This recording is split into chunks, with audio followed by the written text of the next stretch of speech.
We got a show lined up for you. Welcome to the 1980s, the decade that declared war on, well, just about anything. We shall fight to bring you the sort of quality programming that has for so long been absent. Where breakfast TV is born with big ideas and even bigger hair. I find myself completely straight looking and normal. She's not convinced. Where even the two Ronnies went a bit too far. Starve me to death and break my mother's arm. Oh, my word. Where we discovered a whole new world of possibilities. I'm surprised to see a black lesbian. I actually think they weren't actually black lesbians about. Where stuffy old traditions clashed with fresh new fashions. You'll be seeing this look and many others later on in the show. I've been looking for one of those everywhere. Wow! All this played out on the box in the living room. And the booths are made out of egg boxes. Oh, mate. But was it cool or just confused? Or was it all right in the 80s?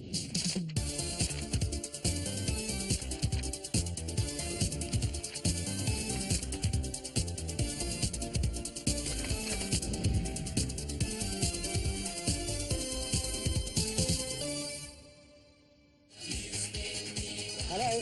1980s Britain was a crazy place to grow up in. There was a female prime minister, computers in the house, holes in the wall that would actually give you money. And out comes the exact amount of money you want. But most importantly, more TV than ever before. You could even record it and rewind your favourite bits. Go on, rewind it. But what do the programmes say about us? Does the telly back then show the changes we were going through? Tonight, we're looking at an 80s revolution. And by that, we mean Men in Their Pants, Mr. TSW 1982. Radical Dance, and 80s New Romance. We'll be sharing these 80s hors d'oeuvres with the people who made them. I remember the day of this. With those who watched them. And some who weren't even born then. I don't understand what's going on. And we'll be asking whether we should look back with a sense of outrage. That is one of the most gobsmacking things I have ever seen. Or a sense of humour. Yes! The 1980s wasn't all shoulder pads, Rubik's Cubes and hairspray. Angry people were taking to the streets left, right and centre. Revolution was in the air and boundaries needed to be broken down. People needed something more, something that would make them want to get out of bed in the morning. And TV duly delivered. You're watching Britain's first ever regular early morning television programme. In 1983, breakfast television was launched. And who wouldn't want to wake up to this? Something else to look forward to now? It's over in the kitchen. Hello. Oh, Rusty, the Caribbean cook. Well, actually, you should have seen the panic just before coming. Oh, and behind her is Faith Brown, who was an impressionist. I forgot my cake base. Oh, my goodness gracious. Hello, everybody. You know, the other day, God. on Thursday, I was at the night out with Barbara Dixon. It was a boo. Jesus Christ. Now, you're showing this because you think it's unacceptable that Faith Brown, the great impressionist, is doing Rusty Lee. And it isn't. Okay. Birmingham, come on now. And Rusty could equally well have Your knife? My knife. Yes. done Fine, let's hold them a bit. Faith.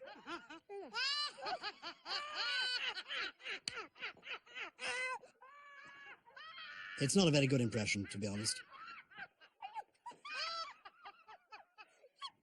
In fact, it's wearing a bit thin now. Oh, that was real wrong. Her Rusty Lee impression isn't the Rusty Lee impression, it's just a black voice.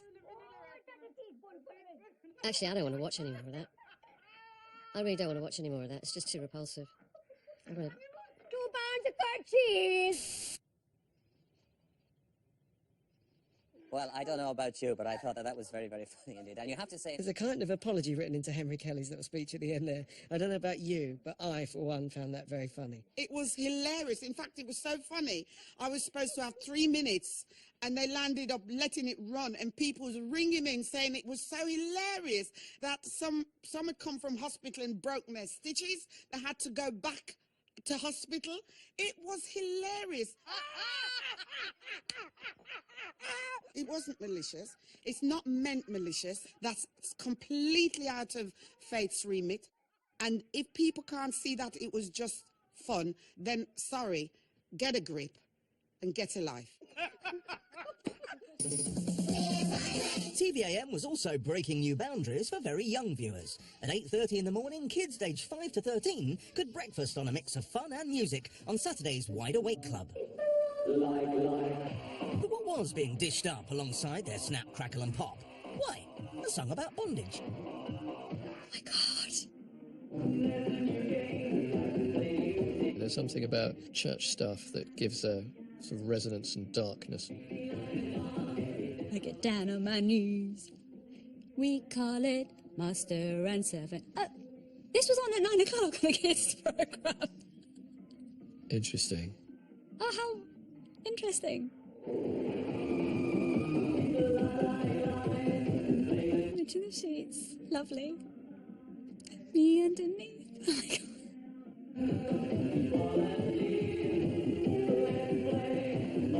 This is like songs of praise mixed with an S&M club. The stained glass window of S&M. Lovely, well done, lads. It's a bit early for it, I know, but well done. I can remember doing these kids' shows and thinking, you know, you'd be on between Roland Rat and, I don't know, an item about paddling pools or something. Please welcome the Communards! And then you'd come on and sing your kind of plangent hymn to same-sex love.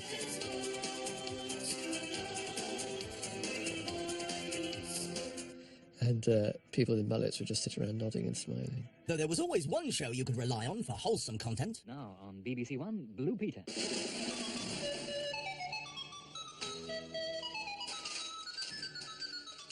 Did you give him a job then, Pete? Oh, just about. I'll come and cut your cucumber for you anytime you like. Hey, innuendo. If I said to you that half our studio today is full of corsets, I'll repeat that, corsets, you probably wouldn't believe me, but in actual fact it's absolutely true. Of course it is. Yes, not many people realise that the great Christian Dior created corsets, and he designed this one just before he died in 1957. That's so... The last word in extravagant luxury. This does jar a bit, isn't it? Right, yeah. The velvet covered the steel boning in the The boning was very important, wasn't it? Was it, Peter? I feel I couldn't possibly go home without taking a picture of you daring, delectable dames. What do we say, girls? No, I was taking the photo. This is for my personal album. Oh, right. Instant, look, it comes out straight away. I'm sure when it does come out, it'll be very well developed. Oh, Simon! My bosom pal. Oh, Simon! Cringe, I cringe. But right now, I think we're all busting to go, as it were. Oh, So, coming back on Thursday, I won't be getting the fastest shave in the world. Okay. How did you get away with that? I find I cringe. I'm older than wiser now. I think really do cringe. It's all part of. For me, there's something essentially incredibly innocent about it, incredibly charming about it. I mean, it could be 1930s, but then you just wouldn't have it these days. You wouldn't be like, oh, and children, the next step in bras was a wonder bra. Schools TV also broke new ground by introducing lessons in life. You and Me confronted impressionable 5-year-olds with the harshest of inevitabilities. Hey, Dibs, Oh, You and Me. I remember You and Me. I remember them horrible puppets. who is this squiggle? Oh, you remember? She's Jenny's guinea pig. hello, you two. Hello, Jenny. At last. Where's Squiggle? Look, I'm very, very sorry, you two. But Squiggle died. I'm ever so sorry, Dibs. Well, she won't be wanting this lettuce then. Oh, my God, that's so sad. I won't be able to stroke her anymore. Yes, you can, Dibs. What? I thought you might like to see her, even though she is dead. What? You did bring her then. You're going to bring in a dead guinea pig? Would you like to see her? On a kids' TV programme, an actual dead guinea pig? What do you think, Cosmo? Well, I've never seen a guinea pig. Even a dead one would be better than nothing. All right, Jenny. Here she is. There you are. Isn't she beautiful? Don't put it next to the fresh produce. Dibs? Would you like to stroke her? No, don't touch it.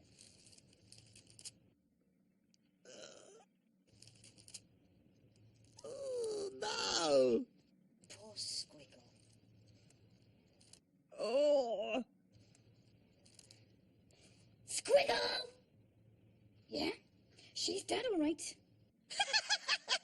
Well, goodbye, Squiggle. Yeah?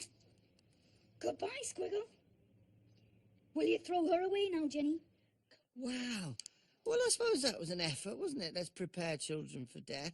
I'm sure it was popular. I'm sure it worked. I'm sure lots of kids for the next year or so came out. Where's Mum?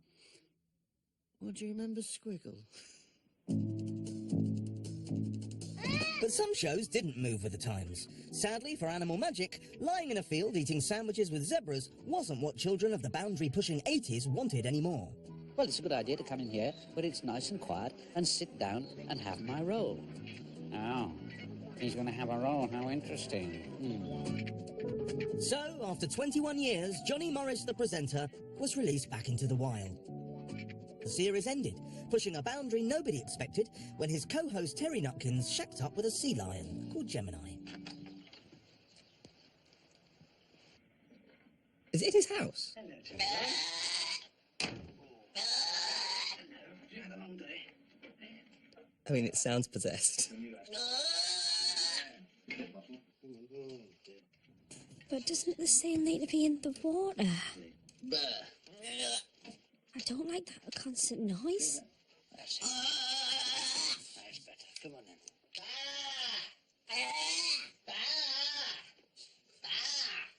Oh, this is weird.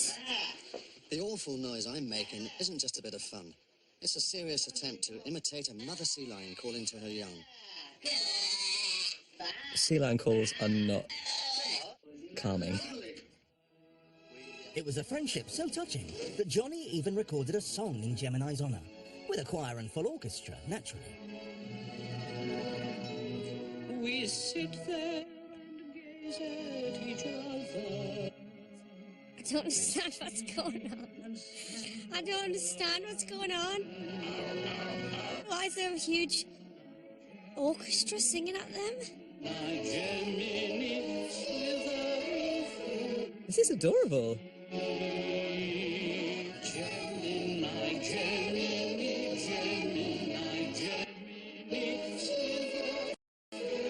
Oh my. Oh. He was very friendly with... I think it was awful. A seal sitting on the couch. It's meant to be on the icebergs and the ice and in the sea, and it was on a couch. After the break. Yeah, I just wonder if there are not too many of them. There are programmes for blacks and programmes for homosexuals and programmes for spastics and programmes for Pakistanis and programmes for every kind of minority.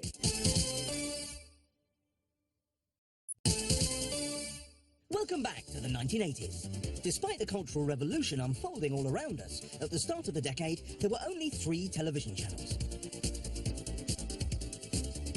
A new breed of entertainers started to pop up on our screens, known as alternative comedians. But alternative to what?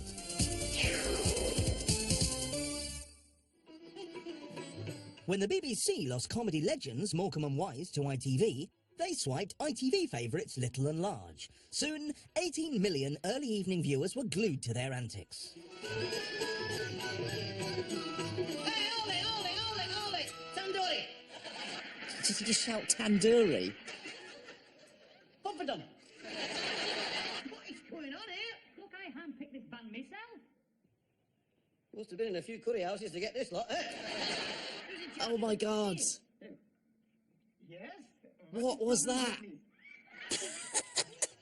I would argue the 1980s is too late for a person to come on and silence a group of Indians by shouting tandoori and poppadom. Or possibly not. In the 70s and 80s, another comedy duo, the Two Ronnies, regularly pulled in a loyal 17 million strong family audience.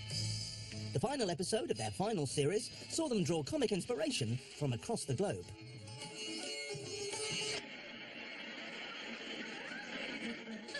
Good night.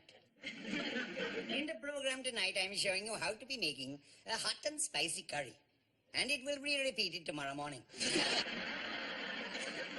That must be sort of the dying breaths of that kind of comedy. That must be the very last sketch that was done with a man doing the wobbly head thing. Surely that was the last one. The runners didn't confine themselves to national stereotypes. Here, they put a whole new spin on Norse mythology. It says to find the entrance, you must first seek out the giant rabbi hole. Giant rabbit hole. Somehow I expected to find some hideous, horrible monster, but evidently he seems to have... Oh my word, look at that. Oi, what have we here? An Untitled Chapter, no mistake. Get away from me, you ogre! Hey, stone me to death and break my mother's heart. It's gobsmacking. That is one of the most gobsmacking things I have ever seen. The thing about a sketch like that is it has to be thought of, written, approved, and then someone has to go into a basement somewhere at the BBC and make a giant rabbi without anybody going, oh, hold on a sec. I eat little shamils like you for breakfast. Once it becomes like saying very Jewy stuff over and over again, and then they kill it. Not the evil brute. Then I think it's no longer about rabbit and rabbi. It starts to become a bit weird. And I think we've got to remember the two Ronnies at their best. They weren't like that at all. I mean, it was just... We've come so far. For some of us, skin colour sat firmly in our comic sights. And of course, Patty Boulay. Oh, yes, I'm here. You're not just your sex.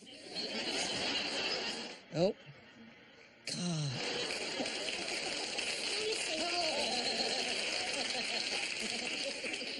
And Terry Wogan doing a look, which I think says, I get that that's not ideal. good for Terry, bad for Paul. It's that thing you get with this kind of TV where the whole joke is that she's black. There isn't even a racist joke.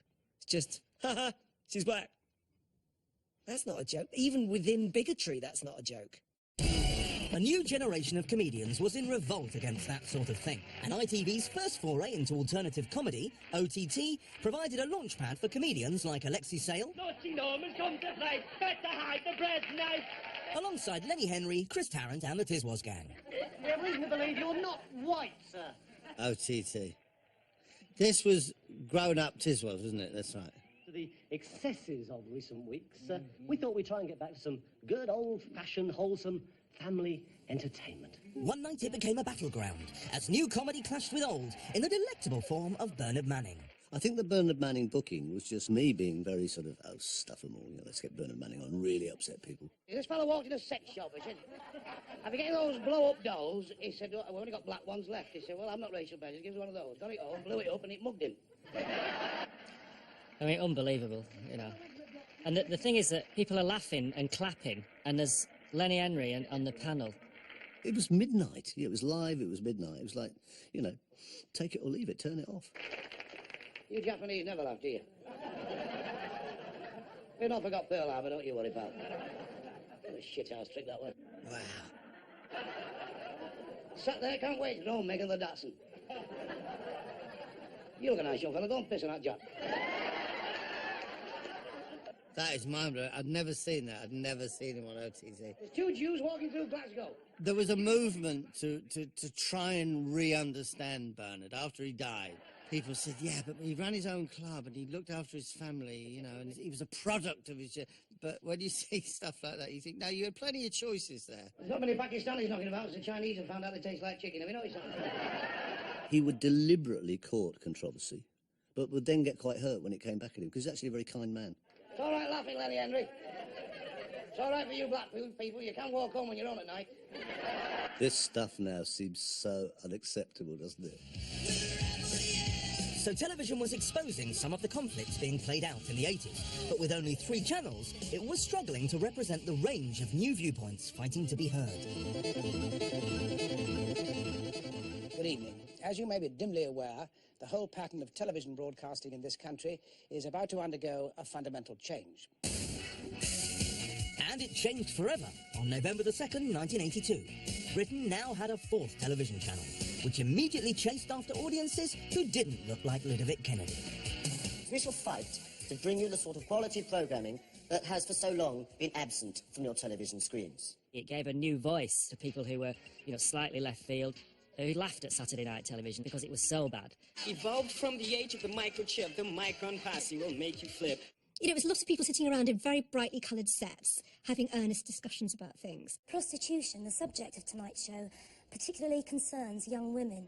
Alternative points of view were put front and centre on the channel, but they weren't to everyone's taste. I just wonder if there are not too many of them. There are programs for blacks and programs for homosexuals and programs for spastics and programs for Pakistanis and programs for every kind of minority. And I would have thought people mostly liked looking at... Programs for people. Yeah, programs for people, yeah. You got a real sense of people from that generation who remembered the war, utterly shocked and angered at the filth and the permissiveness that all these young people who had media studies degrees were putting on our television screens. Not everyone in Britain wanted diversity, and the TV revolution helped bring that to the fore. The pioneering science series Horizon created an early example of reality TV to ask an uncomfortable question. Last summer, we advertised to find racists, and later to find black people who felt they were victims of racism. There were 200 replies. We chose 4 whites and 4 blacks. 4 whites and 4 blacks? Who agreed to come to Devon and live in this house for 5 days. What did it say? Just this, in big bold letters. Are you a racist? It's Big Brother. Supposed to have a big brother. Yeah, well, I possibly am a racist too. I think most people are. Most people are racist. What a nonsense. I've never had one as a friend. I would not. They're right there. So naturally, if you went into hospital, you wouldn't want a black nurse to touch you. Well, that's just no, it's not. It's not a friend. It's not classed as a friend. I mean, a friend. The patience of the black people is incredible. I would be extremely worried because my view is that I'd be dealt with by an incompetent. Would you really? Yes. I think you're very wrong. They're remarkably calm. I would be scared out of my absolute wits. That's kicking off. People watching this would be actually come face to face with their own racism, and I think that can only have been a good thing. If I had children, I would be hurt if they married outside of their own community. Oh my God, he lives in that head. Wow. Exactly the same as you cross an Alsatian dog with a bulldog. You've got a mongrel. The programme makers skillfully formatted a situation in which the ethnic minority housemates challenged the views of the racists. You say, what I'm asking for is privacy. But privacy, Tom, with all respect, you're using that word as a euphemism. You're talking about exclusivity. And in order to be exclusive, that means at some time you will have to deny certain things to somebody else. That was really good. I kind of want to watch more of that. That was excellent. The lady who was talking about Mugger, she just looked like quite a scared old lady who didn't really know what to make of the world. But he was like a dictator, that guy. That, to me, looks like Big Brother. That's basically, yeah, that's a Shilpa Shetty series of Big Brother, basically. Back then, I remember experiencing racism and not knowing that actually the majority of the country don't think the same way as these vocal racists. So growing up, it was very easy in the 80s to think that, oh my gosh, is this how all white people think? I'm more interested in the sort of the Indian and black people who saw, have you been subjected to racism? Would you like to be subjected to more? Oh, yes, please. And there's more anarchy after the break. Did you see? It was on last night on TV. This is what the 80s cultural revolution really gave us. Performance poetry. I thought that they were ever so good. Out of this world.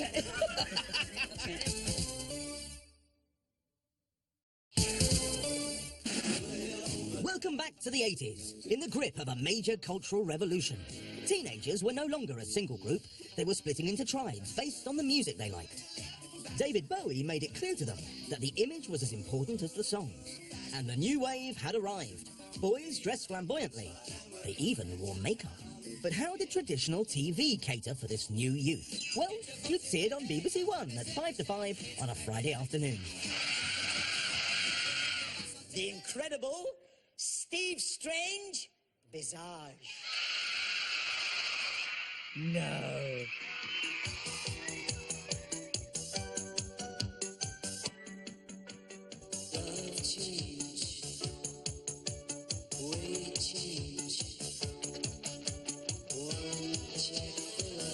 I do need the chest wig explained.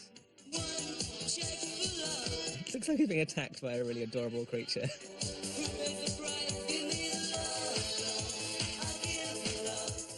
Really wish I cut to the audience so I could understand what they were thinking at the time. Just see the kids' reactions.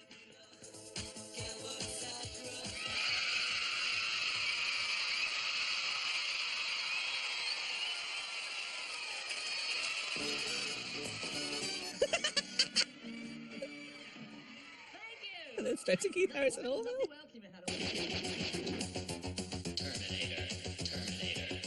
Kids' TV was made by grown-ups who didn't quite have their finger on the pulse. With bands like punky shock rockers Zig Zig Sputnik shooting up the charts, fusty producers tried to cover the cutting-edge scene in the only way they knew, with a makeover. Right, who are you going to fashion someone after this week? Well, this week they're a dream to me, Zig Zig Sputnik. All right, Michelle, are you ready for this transformation? Yeah. Right, not too nervous? Well, we'll see what happens a little bit later on. Annabelle, how did you get on with Michelle? Well, have a look, here she is. Wow! Yeah. Oh my God, what the hell? This wig is a hairpiece. This is a piece of that t-shirt cut off. This is the fishnets that I threw about earlier. This is an oversized t-shirt with shoulder pads and a nice message on the front. A pair of boys' Y fronts, pink tights, ripped fishnets, and the boots are made out of egg boxes. Egg box boots. Oh, of course. Good, well, I think Annabelle Giles is deserving of a round of applause here. Annabelle, well done. And after Zig Zig Sputnik, who could our next victim aspire to be? This week it's Madonna. I found someone who I think she'll agree looks remarkably like Let's Madonna. meet her. Here she is. is. Well, this is a black bow in the hair. We've teased all her hair out. These are ankh earrings, loads of pearls, crosses and things. This is a man's vest. What a deal. Lorraine, would you be prepared to go on a bus dress like that? Depends on where the bus is going. Well, fair enough. Depends on where the bus is going. The youth TV formats were no longer cutting it, and the kids took to making mischief in ways they never had before. You're through to Matt Bianco. Hello, Matt Bianco. You're a bunch of wankers. That's hilarious. He just got tortured. Going live, but 5-star through similar ghastly treatment. 081 811 8181. That was I still remember that phone line. Okay, Elliot, what's your question? I'd like to watch 5-star where they say, fucking crap, they're fucking... Thanks very much, Elliot. Yes. I'm sure Tommy would have made a lot more sense. Let's move on to line 3. Brilliant. That is brilliant. That's the Britain I grew up in. That's the Britain I'm proud of. Young adults were demanding shows that were relevant to them, made by the youth, no matter how young and inexperienced they were. By 1987, youth TV was fully formed, and at the epicentre of this was Network 7. Youth TV was an exciting development. It was very, very radical at the time. It was nothing like it had ever been seen before. News as entertainment, entertainment as news is how Network 7 defined itself. Every Sunday lunchtime, the show delivered its news with a seasick mix of in-your-face angles, sound problems, Yeah, well, we're going to get an overall assessment. presenters appearing out of nowhere, This is the financial heart of Britain.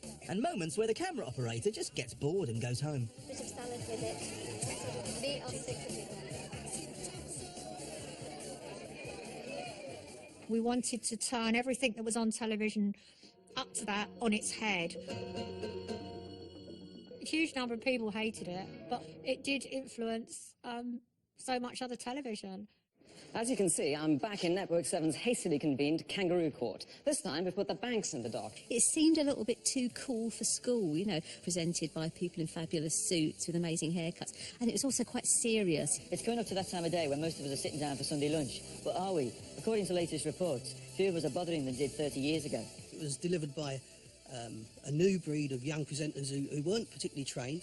Frozen food is the main sort of stuff that we have. At the time, it felt fresh. At the time, it felt exciting. At one stage, they did something quite outrageous. They got a phone link to someone on death row. I'm here in Louisiana's death row. And asked the viewers to vote on whether the bloke should be executed or not. Ed Byrne, who's scheduled to go to the electric chair in just 2 weeks. 2 charges of 2,400 bolts are sent through his body, followed by muscle-paralysing liquid. And I think from memory that they voted yes, execute him. We have had 6,000 calls. 55% are in favour of seeing Ed Byrne die for his crime. Oh, shit. Which is probably why I've had no more polls about capital punishment in this country. We definitely wouldn't do it these days. No, nothing like that would ever get commissioned today. But I think it's a shame. I would have enjoyed being in the audience for that. At prime time 7 p.m. on BBC Two, where today you'd settle down to Antiques Road Trip, there was Riverside. If you were young and had something to say, the show would let you say it, even through the medium of dance.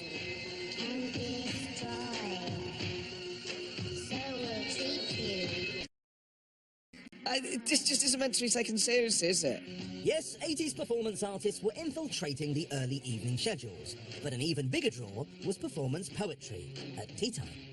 Oh, Derbyshire, my home, my wife, my lusty whore. Oh, my God. Awareness of knowing what cannot be seen cannot be known.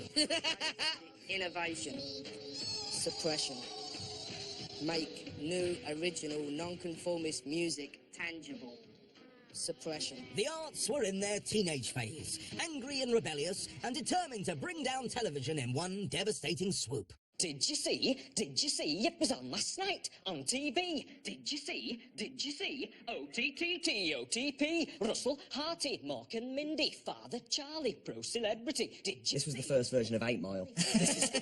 Black Beauty, Holiday, God's Story, Play for Today, Farming Diary, Stars on Sunday. You can imagine the chat. Have you written the song? No, but I have just read the TV Times. Right, we're going on. Did you see? Did you see? Whatever did we do before TV? Yeah, what are the other guys doing? I stared at the wall. They're like his hype men. This is like Destiny's Child, early version. He's Beyonce. Call my bluff, County Hall, all creatures great and small. News at 10, Bill and Ben, Spider-Man, Superman, Batman, Weatherman, Simon Bates, Eddie Yates, Michael Parkinson, Rowan Atkinson, Mel. Parkinson Atkinson's not a good rhyme. No. Alan Wicker, John McVicker. Weren't they good? I thought that they were ever so good. Out of this world. Turn it. That's you out of this world. Whatever did we do before TV? I think we could do that. Stare at the wall. Happily, happily. Did you see? Did you see? Top Gear and the Bill. It's on the bill. The Bill hasn't been on TV for years, mate. Top Gear's only barely on the television. It's harder than it looks. It is. Turn it up, turn it down, turn it over, turn it off. After the break, He's a laboratory technician. bring on the sexual revolution 80s style. Nobody here this evening is a loser. And it's a great sun underwear sale with prices so low, it's dangerous. Welcome back to the 80s, where synchronized Peekaboo is selling undies for the Sun newspaper. Glamour models help flog nearly 4 million copies every day. What's the point of the tiger? Push up and order the Sun. Or maybe he's thinking, I've never seen breakfast look so alluring.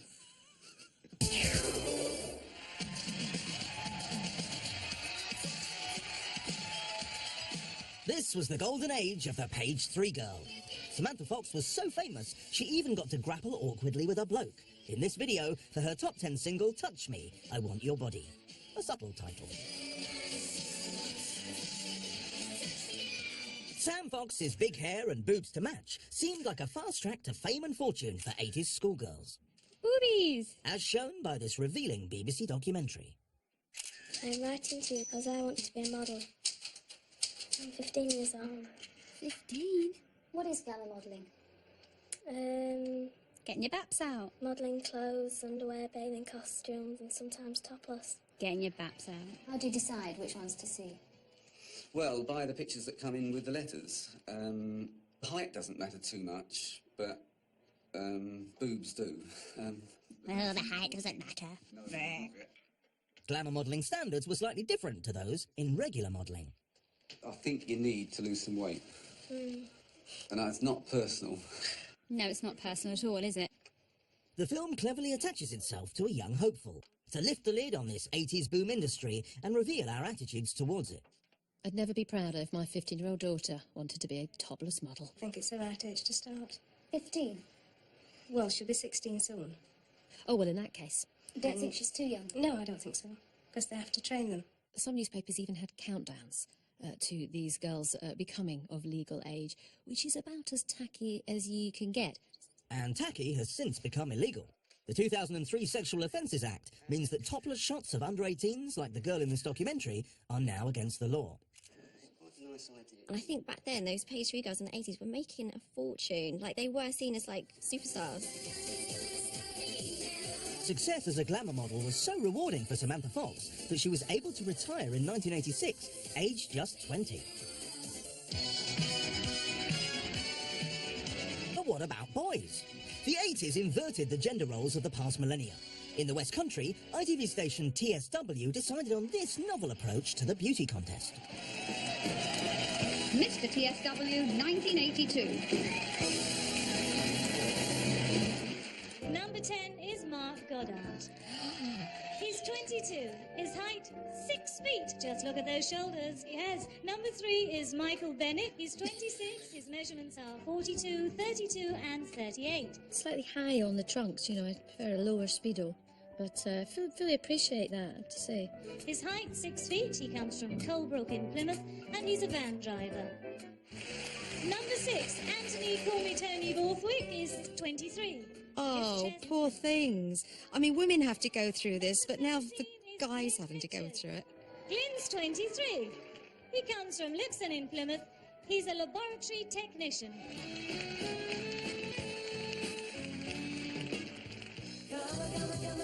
Such was the revolution in gender roles that by 1984, primetime television was full of so-called gender benders. Front of the queue and loved by kids and grannies alike was Boy George. He could make his mark on the most regular of Saturday night family shows, and no one would bat an eyelid, give or take a few gags. And these are people who supposedly look like me. And not more of you. Oh my Yeah. God. So just you thought there was only one. Do you want to stay or do you want to go? I've got to see, I'm a great Wally watcher.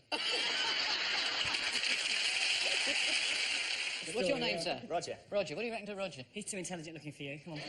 You, sir? I'm Phil. Phil. Would you like a Phil? No, thank you. What's interesting about that is not so much how he's reacted to, but I think in a way that he's there at all. You're another Phil? No. Oh, not me. Yourself, honey. In a sense, Boy George represents the forerunner of the discussions we've been having about transgender people and transsexuality in quite a big way. I see it now. I didn't know it then. I mean, I had no idea. This sexual ambiguity had become so acceptable that by 1986, George could make an appearance on the most red-blooded TV show on the planet, the A-Team. And now, without further ado, the roughest, toughest cowpoke to ever ride the range, Boy George. With top-class action and thrills in the Bible Belt of deepest America, George's incongruous cameo won 13 million British viewers, though his acting skills left a lot to be desired. Sorry, George. Hey, who are you guys? We're the A-Team. Son of a gun. So there.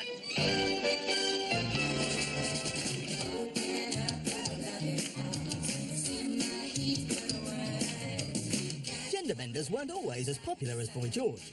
The singer Marilyn provoked quite a different reaction from viewers.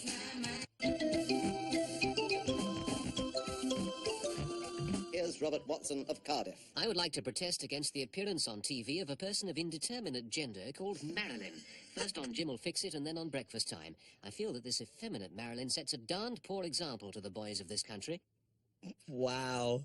Despite pockets of resistance, gender-bending style was popping up in some unlikely places. BBC One on Sunday evenings, for instance. You'll be seeing this look and many others later on in the show. I'm going to buy a few little luxuries. What the hell's he wearing?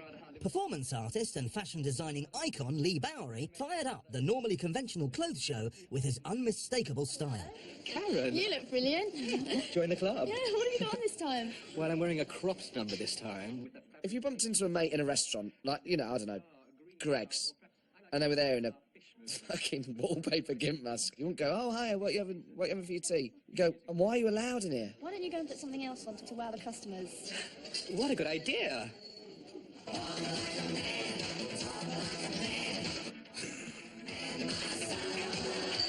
Oh, gosh. Oh, he's so sweet.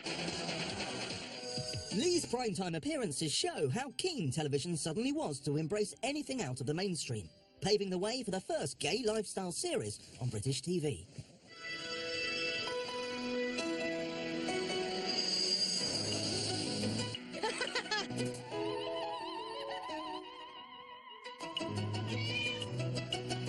One for the lesbians. Cat, excellent. These suitably camp titles are for Channel 4's 11 p.m. trailblazing gay magazine show out on Tuesday. Memories have just come flooding back because I used to watch this secretly in the living room with my hand on the remote control because I was beginning to realise at that point that I was probably gay. Welcome to the first in a series of programs made by gay men and lesbians. This is how I watched out on Tuesday.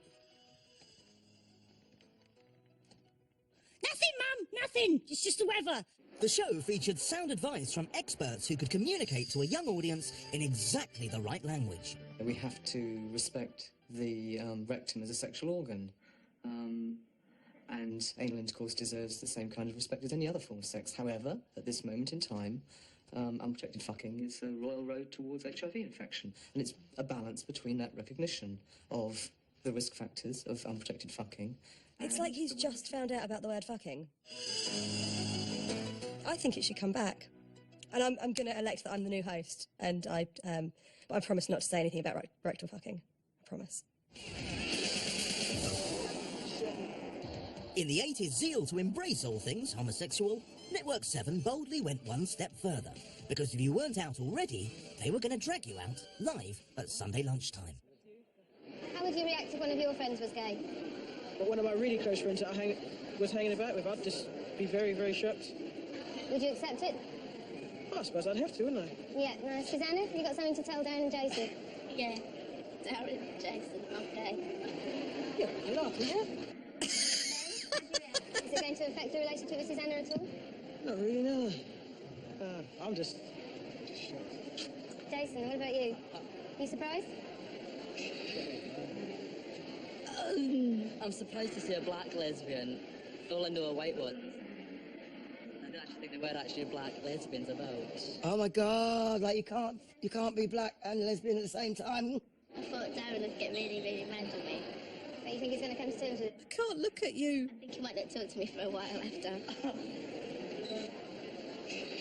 I mean, the whole notion of televising people coming out to their friends, basically some form of entertainment, is one of the most bizarre things I've ever seen in my entire life. Wow, blimey. I was born in the 80s. What the hell was I born into? So, should we look back at the 80s with a sense of outrage or a sense of humour? Now you can see what a kind of decade of transition the 80s were. Good evening. Hello. Even if a lot of it at the time felt as if things were just going backwards. What we find offensive goes with fashion. Everything I've seen has made my jaw drop. But equally, I think people in the 80s, if they suddenly had a clip of, say, Love Island or Big Brother, they would be aghast, just as we are, aghast.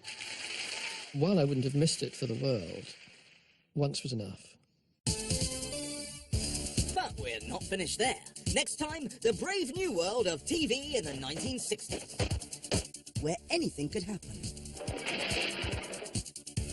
He's actually unconscious. That's awful. So that was real. I've never seen it.